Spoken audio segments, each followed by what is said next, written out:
नमस्कार, मैं अशोक कुमार पांडे और स्वागत है आपका टीसीएच पर। जब मैं बार बार कहता हूं कि जंग केवल हथियार से नहीं लड़ी जाती, तो बहुत सारे लोग पूछते हैं कि इसके मानी क्या हुए। आपको एक वीडियो दिखाता हूं। वो वीडियो है हिजबुल्लाह के एक सोल्जर का, और आप देखिए वो अपना कफन तैयार करके आया है।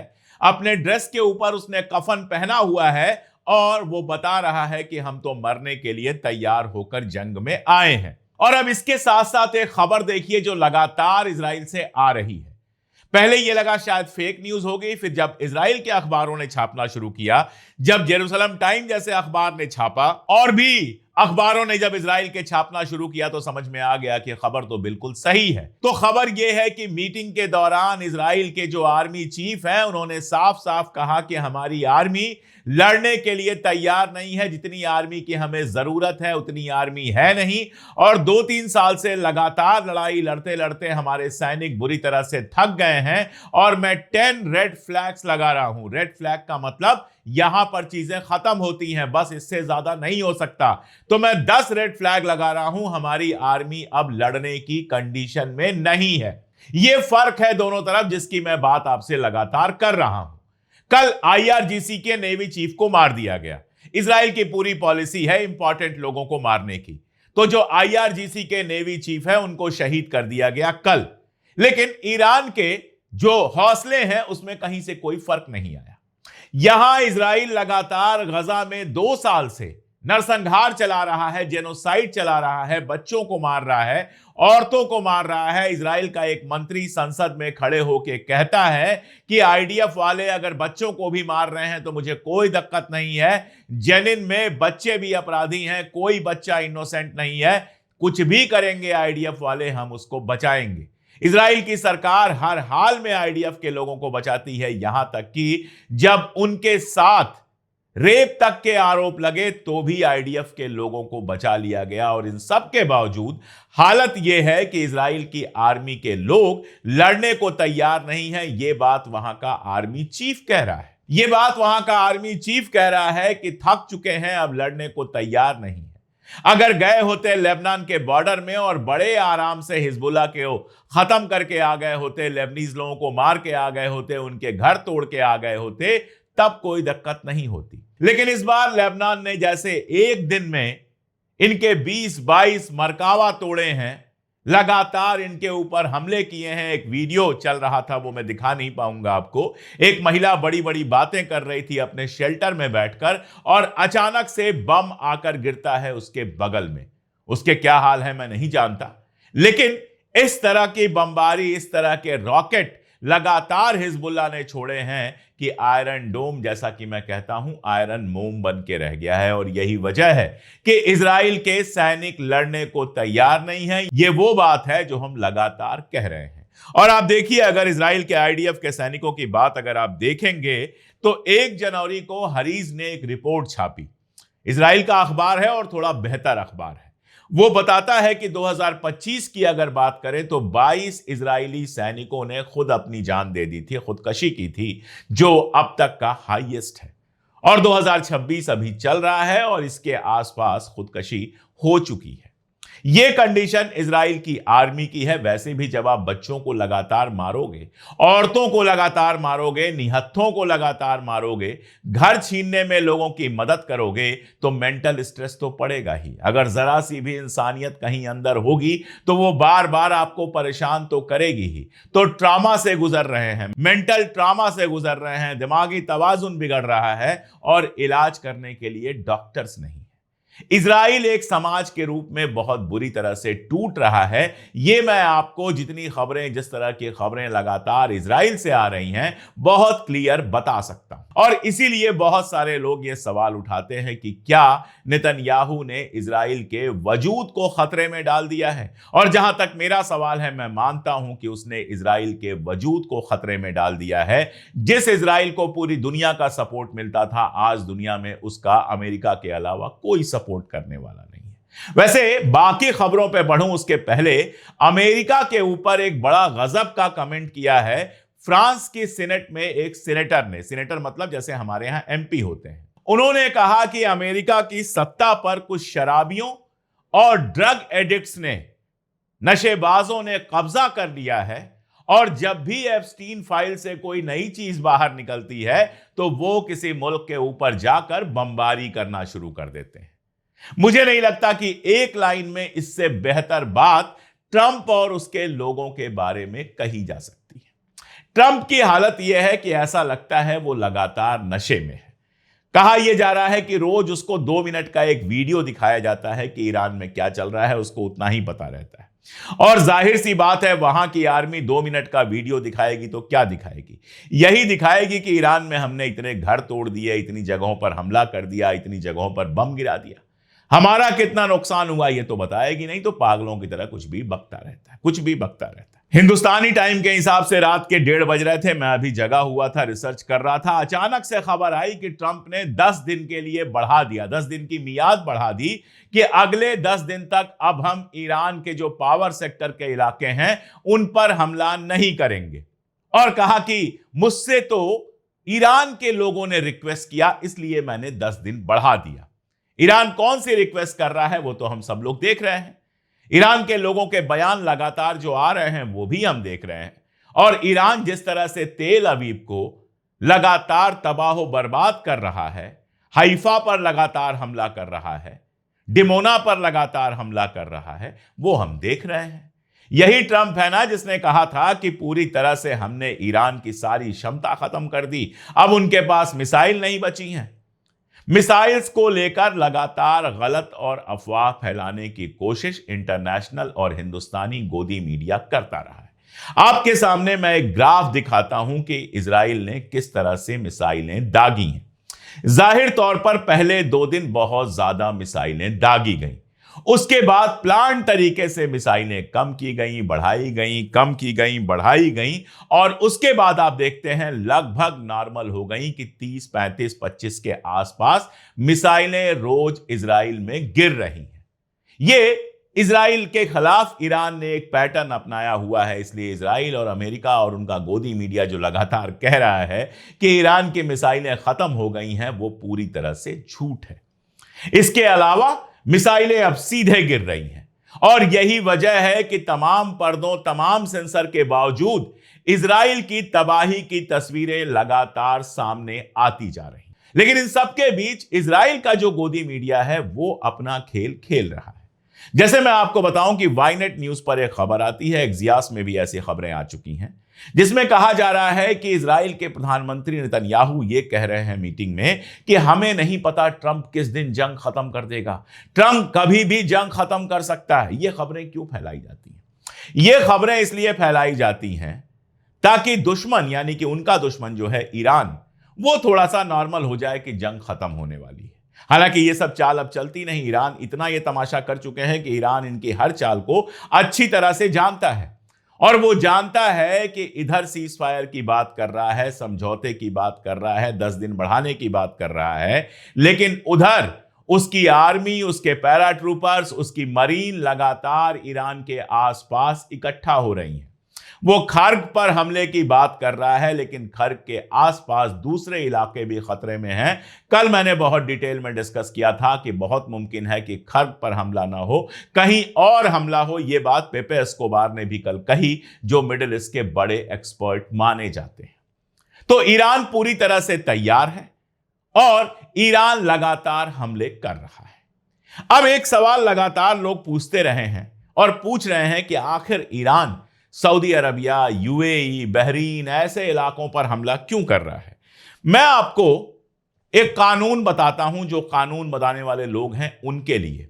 यूनाइटेड नेशन का UNGA 3314 गूगल करके पढ़िए। UNGA 3314 डिफाइन करता है कि अग्रेशन किसको कहते हैं, हमला किसको कहते हैं, और हमलावर कौन है।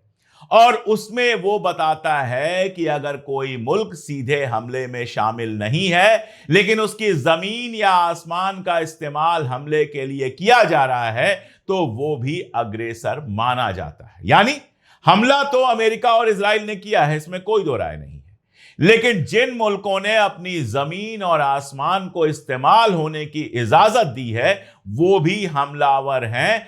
मेरे हिसाब से नहीं, यूनाइटेड नेशंस के हिसाब से। यूनाइटेड नेशन के नियम के हिसाब से अगर आपकी जमीन और आपका आसमान इस हमले के लिए इस्तेमाल होता है तो आप भी हमलावर हैं। मैं आपको याद दिला दूं कि पाकिस्तान और भारत की जो जंग 1971 की हुई थी उसमें भारत ने अपना एयर स्पेस बंद कर दिया था पाकिस्तान के लिए। तो पाकिस्तान ने यह तय किया कि श्रीलंका होकर हम बांग्लादेश तक पहुंचेंगे, जो उस जमाने में ईस्ट बंगाल था, यानी श्रीलंका में रीफ्यूलिंग वगैरह होगी। तो भारत ने श्रीलंका से कहा कि अगर आपकी जमीन इस्तेमाल होगी तो आप भी अग्रेसर कहलाएंगे और फिर भारत को यह छूट मिल जाएगी कि वो श्रीलंका पर भी अटैक कर सके।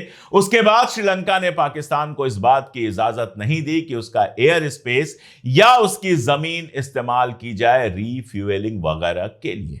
तो यूनाइटेड नेशन के हिसाब से चाहे वो यूएई हो, चाहे वो बहरीन हो, चाहे वो जॉर्डन हो, चाहे वो सऊदी अरबिया हो, जितने ये मुल्क हैं जहां पर अमेरिका के बेस हैं भी कह सकते हैं, थे भी कह सकते हैं, क्योंकि अब तो न्यूयॉर्क टाइम्स ने कह दिया है कि यूनाइटेड स्टेट्स के जो बेसेज हैं मिडिल ईस्ट में वो खत्म हो चुके हैं। तो जहां इनके बेस हैं, जहां अमेरिकी जहाजों की रिफ्यूलिंग होती है, जहां अमेरिकी जहाज उड़ान भरते हैं और जो अपना आसमान और जमीन इस्तेमाल करने के लिए दे रहे हैं, वो सारे के सारे ईरान पर अग्रेसर हैं।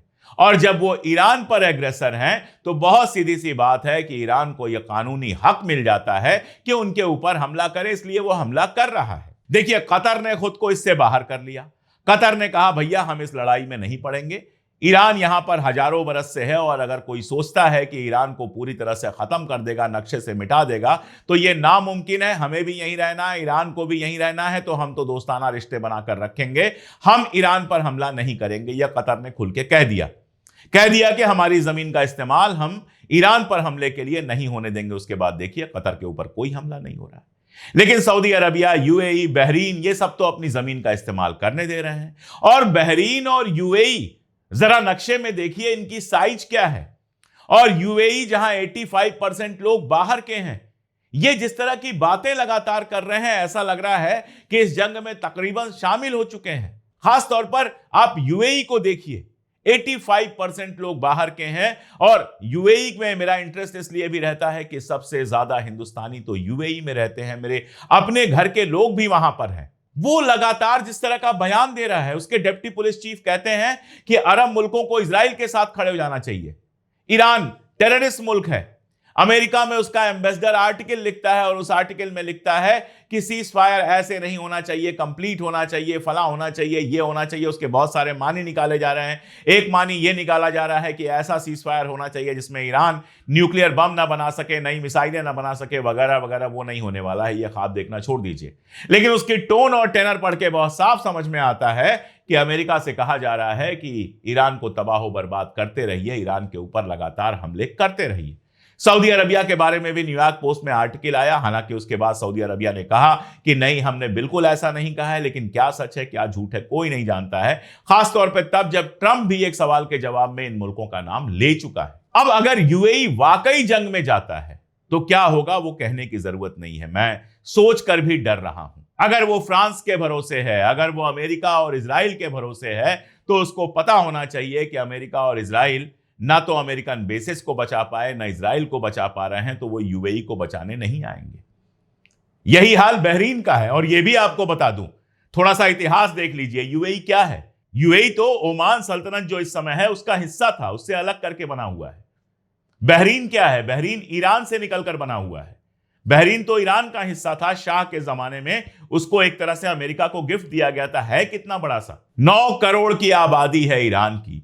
साइज आप देख लीजिए, उसके सामने बहरीन को देख लीजिए। सऊदी अरबिया कहे तो समझ में आता है, उसके पास साइज भी है। हालांकि सऊदी अरबिया की इकोनॉमिक कंडीशन क्या है वो इस बात से समझ में आ रहा है कि नियोम करके जो उनकी परियोजना थी दुनिया का सबसे शानदार शहर बनाने की, वो लगभग खटाई में पड़ी हुई है। कल ही कई जो उसके मैन्युफैक्चरर्स थे उनका काम अचानक रोक दिया गया, जबकि काम केवल 30% पूरा हुआ था। तो अब सऊदी अरबिया की फाइनेंशियल कंडीशन कैसी है ये भी हम नहीं जानते। लेकिन उसके बाद भी सऊदी अरबिया कुछ कहे तो बात समझ में आती है। लेकिन मैं इतना कहूंगा कि फिलहाल सऊदी अरबिया की तरफ से कोई बयान नहीं है, वो काफी खामोश दिख रहा है। वो मुझे लगता है कि चीजों को देख रहा है किधर जा रही है। कुवैत वगैरह की बात करनी बेकार है। अगर पुराने नक्शे देखे जाएं तो कुवैत जो है वो एक जमाने में इराक का प्रांत हुआ करता था, इराक का स्टेट हुआ करता था। अगर पुराने जमाने की बात करें तो मैंने आपको बताया बहरीन ईरान का हिस्सा हुआ करता था। वो सब बातें करने का कोई मतलब नहीं है, वो वक्त निकल चुका है। लेकिन एक बात बहुत साफ है कि इस बात के लिए ईरान को दोषी ठहराना कि वो अरब मुल्कों पर हमला कर रहा है, यह बताता है कि आपको यूनाइटेड नेशन के रूल नहीं पता हैं। रूल कहते हैं कि जिस जमीन का इस्तेमाल हमले के लिए हो उस जमीन के मालिक को हमलावर माना जाएगा। तो जाहिर है ये सारे के सारे मुल्क भले डायरेक्ट ना शामिल हों लेकिन इनडायरेक्टली अग्रेसर हैं। और अगर इन पर हमला नहीं हुआ होता, अगर इनका खतरा नहीं होता अमेरिका को, अगर इनका प्रेशर नहीं होता, तो ईरान के पावर के इलाके हों या तेल के इलाके हों या बाकी सब हों, इन सब को तबाह करने से अमेरिका खुद को रोकता नहीं। यूएई जिस तरह से धमकियां दे रहा है वो ईरान की नजर में है और ईरान का उस पर रिएक्शन भी आ रहा है। ईरान ने बाकायदा जो नए टारगेट जारी किए हैं उसमें दुबई के कई इलाके शामिल हैं। जबल अली का नाम है, बराकाह का नाम है, अल तवालीह का नाम है और भी कई जगहों का नाम है। और ईरान ने यह धमकी दी है कि अगर जमीनी हमला होता है और हमारे इलाकों को मिलाने की कोशिश की जाती है, हमारे इलाकों पर कब्जा होता है, तो हम बहरीन का और यूएई का कोस्ट कब्जा कर लेंगे। और आप सोचिए कि अगर 50,000 सैनिक भी, 25,000 सैनिक भी यूएई के अंदर घुस गए तो क्या हाल होगा। मैं तो यही सलाह दूंगा, हालांकि मेरी सलाह सुनता कौन है, कि बेहतर यह होता कि खामोश रहा जाता। लेकिन मुझे लगता है कि यूएई ने इजराइल में इतना ज्यादा इन्वेस्ट कर दिया है, इतना ज्यादा पैसा खर्च कर दिया है कि वो वाकई परेशान है और उसका पूरा बिजनेस मॉडल तो खतरे में है ही। एक जंग अगर ऐसी हुई जिसमें यूएई शामिल होता है तो दुनिया भर के रईसों ने जो पैसा यूएई में डाला है वो निकाल के निकल जाएंगे। वो यूएई से प्यार नहीं करते, वो इसलिए हैं क्योंकि यूएई टैक्स हेवन है, मनी लॉन्ड्रिंग मशीन है। जहां आप काला सफेद कोई भी पैसा लेके जाइए वो बिल्कुल मशीन से सफेद होकर निकलता है, कोई टैक्स नहीं लगता है। इसलिए वहां पर दुनिया भर के रईसों ने पैसा डाला हुआ है। परेशानी कामगारों की है जो वहां पर काम कर रहे हैं, जो वहां पे नौकरियां कर रहे हैं, उनकी परेशानी है। उनके पास जाने के लिए कोई जगह नहीं है, उनकी जिंदगियां भी खतरे में पड़ेंगी और उनका रोजगार भी दिक्कत में पड़ेगा। इसलिए दुबई को लेकर, यूएई को लेकर मेरी चिंता है। बेहतर यही होता कि यूएई इस जंग से बाहर रहता, जल्दी कोई समझौता होता और उन लोगों की जान माल रोजगार सब बच जाती। लेकिन अभी जो हालात हैं उनमें कुछ भी कह पाना बेहद मुश्किल है। अब एक आखिरी और मजेदार बात, बाकी बातें शाम को करूंगा। आपको याद होगा ट्रंप ने कहा था कि ईरान हमें स्पेशल गिफ्ट भेज रहा है। फिर उसने कल बताया कि यह स्पेशल गिफ्ट 8 जहाजें थी। पता चला कि ईरान ने जिन जहाजों को निकलने की इजाजत दी थी उनको ट्रंप ने जोड़ लिया अपने साथ, जबकि ईरान ने साफ कहा था कि हमारे जो दोस्त मुल्क हैं उनको हम इजाजत दे रहे हैं कि वो अपनी जहाजें लेकर जा सकते हैं, जिसमें हिंदुस्तान का नाम भी था, पाकिस्तान का भी नाम था, चाइना का नाम था, रशिया का नाम था, कुछ और मुल्कों का नाम था। और इस बात की तस्लीम तो हर तरह से ईरान कर रहा है। मिसाइलों पर जो लिखा हुआ है आप देखिए, हिंदुस्तान के लोगों को थैंक्स दिया, जर्मन लोगों को थैंक्स दिया, स्पेन को थैंक्स दिया, पाकिस्तान को थैंक्स दिया, ये तो कर ही रहा है। लेकिन अजीबोगरीब बात यह है कि ट्रंप ने यह कहा कि उन जहाजों पर पाकिस्तान का झंडा लगा हुआ था। अब ट्रंप खुद यह शक पैदा कर रहा है कि पाकिस्तान जो टैंकर ले जा रहा है वहां से, क्या वो अमेरिका के लिए ले जा रहा है। और अगर ऐसा है तो आप समझिए कि ईरान के साथ धोखे जैसा मामला है जो आगे बहुत दिक्कत पैदा कर सकता है। तो चीजें बहुत उलझी हुई हैं।